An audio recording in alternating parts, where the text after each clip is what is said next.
Saudara-saudara yang kasih di dalam nama Tuhan Kristus, Shalom Aleichem, bisa Hamashiach. Ketemu dengan Romo Yohanes pada saat malam hari ini. Romo pada saat ini ingin menjawab pertanyaan daripada saudara Morris yang mengatakan demikian. Mohon izin, saya ingin bertanya tentang pengakuan iman Nikea Konstantinopel.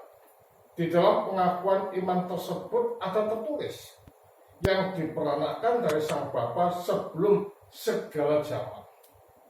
Maksud dari peranakan dari Sang Bapa ini seperti apa? Apakah ini ditujukan kepada keilahian atau kemanusiaan Yesus? Kalau keilahian, bagaimana mungkin keilahian itu diperanakan oleh Bapa?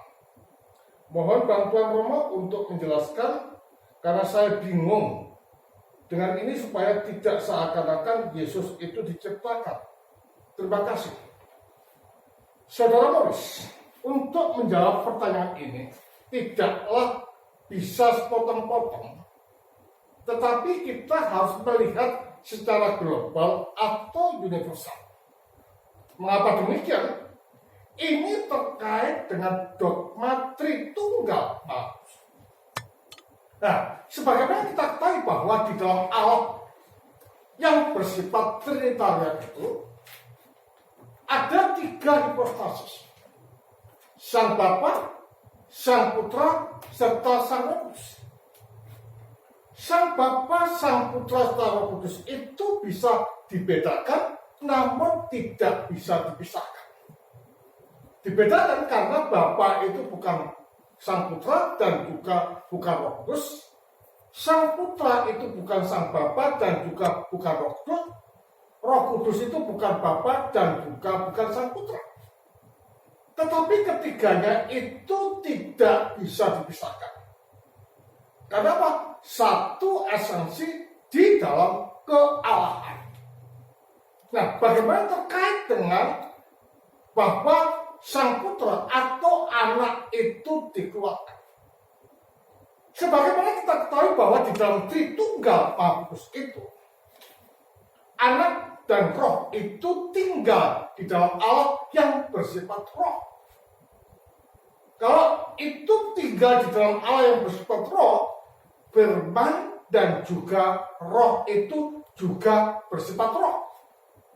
Nah, dari kekal sampai kekal, Bapa itu memperanakkan Sang Putra.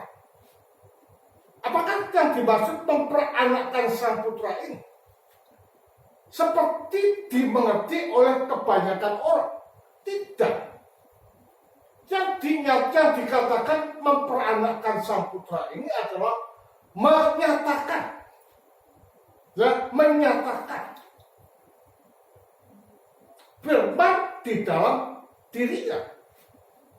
Makanya firman itu dikatakan sebagai tempat Allah bertajalih di dalam roh. Sehingga dengan demikian di dalam diri Sang Firman itu terpantul apa yang ada di dalam diri Sang Bapa.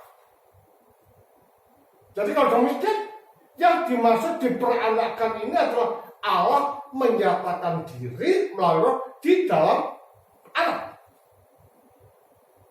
Karena itulah kalau dikatakan ada yang berpendapat tentang filokue bahwa firman itu atau roh itu keluar dari Sang Bapa dan Sang Anak, itu adalah menyalahi dogma Tritunggal. Kalau dikatakan bahwa firman itu keluar dari Sang Bapa dan Sang Putra, menunjuk adanya dua sumber, yaitu sumbernya Bapa dan juga roh.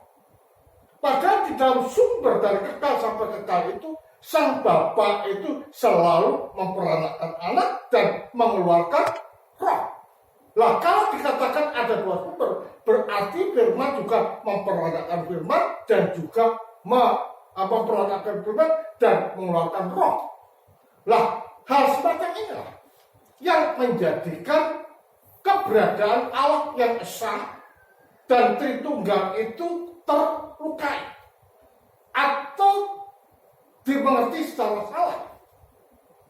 Jadi kalau demikian, yang dimaksud Tritunggal Malkus itu tak lain dan bukan adalah menunjuk Allah yang esa, di mana di dalam Allah yang esa itu ada firman dan ada roh. Nah, kalau firman dan roh itu ada di dalam Allah atau Sang Bapa, maka itu tidak menunjuk jumlah Allah, tetapi itu menunjuk keesaan Allah. Nah, analoginya adalah di dalam diri manusia.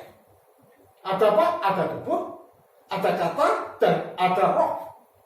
Ya, tubuh dan kata dan roh itu berbeda, namun tidak bisa dipisahkan. Coba ada tubuh saja tanpa roh, maka manusia itu mati. Ya, ada roh saja tanpa tubuh, tanpa kata, maka itu demit. Nah, untuk dapat dikatakan Allah yang hidup dan bisa bersabda, maka di dalam diri Allah itu ada firman dan juga ada roh. Maka dikatakan, kalau dikatakan demikian, ya, apakah ini ditujukan kepada keilahian? Maka jawabnya, ya, ini adalah ditujukan kepada keilahiannya. Bahwa dari kekal sampai kekal, firman itu diperanakan. Atau firman itu menyatakan mengenai keberadaan Allah yang esa. Makanya dikatakan di dalam Yohanes 1 ayat 19 bahwa firman anak yang ada di dalam perangkat Bapa itulah yang menyatakan. Jadi tujuan daripada firman keluar atau dilahirkan dari Sang Bapa itu adalah untuk menyatakan keberadaan Allah. Jadi kalau demikian, kata diperanakan itu bukan menunjuk kepada kemanusiaan, tetapi menunjuk pada keilahian daripada Sang Firman yang selalu menyatakan diri atau menyatakan keberadaan Allah yang tidak kelihatan dan tidak dipahami oleh manusia. Mungkin ini yang dapat kita jawab tentang pertanyaan daripada saudara Mas. Terima kasih, Tuhan berkati.